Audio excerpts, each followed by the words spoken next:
so sorry I'm not sober anymore. And Daddy, please forgive me for the drink spilled on the floor. Demi Lovato's most recent single, Sober, highlights her recent struggle with addiction, coming to a head yesterday when she was hospitalized for an apparent drug overdose. A rep for Lovato said she's now awake and she is with her family, thankful for all of the love and support of fans and friends, adding that recovery is the most important thing right now. A source close to her is also telling us that this was not a heroin overdose as it had been reported. Some people are quick to shame those who relapse, but really addiction is a chronic illness many Americans are having to wake up and face every single day. Joining me now is Cortney Lovell. She's a recovering addict and a co-founder of our wellness collective. We've spoken with her before, and it's always a delight to have her voice and her beautiful face on the show.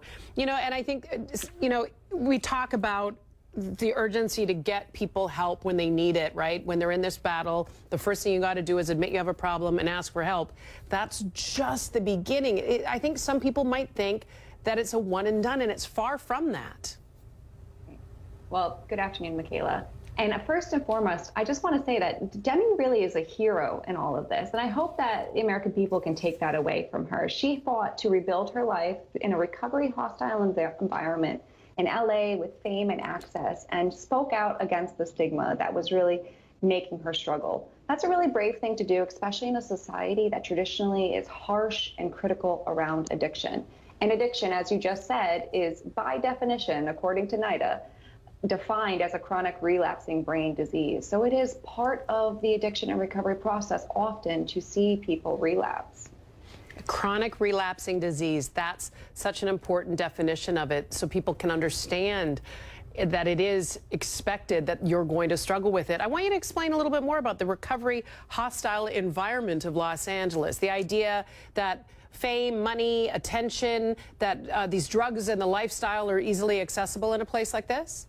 Right. I mean, and not even just LA and the fame, but to be a young person. So to think of Demi, who is just celebrating 6 years of recovery in March. She entered recovery at like 19, 20 years old. And to be a young person anywhere, drugs, alcohol, partying, it's socially acceptable for young people. So to be that young person in recovery who is standing up and saying, no, I'm going to choose a sober lifestyle can be really isolating and challenging. And now when you add in the access and the means of being a famous young celebrity in Hollywood, it's only that much harder to say no. Walk us through what happens here after a relapse like this. What are the immediate next steps? Obviously to stabilize the person, then what happens?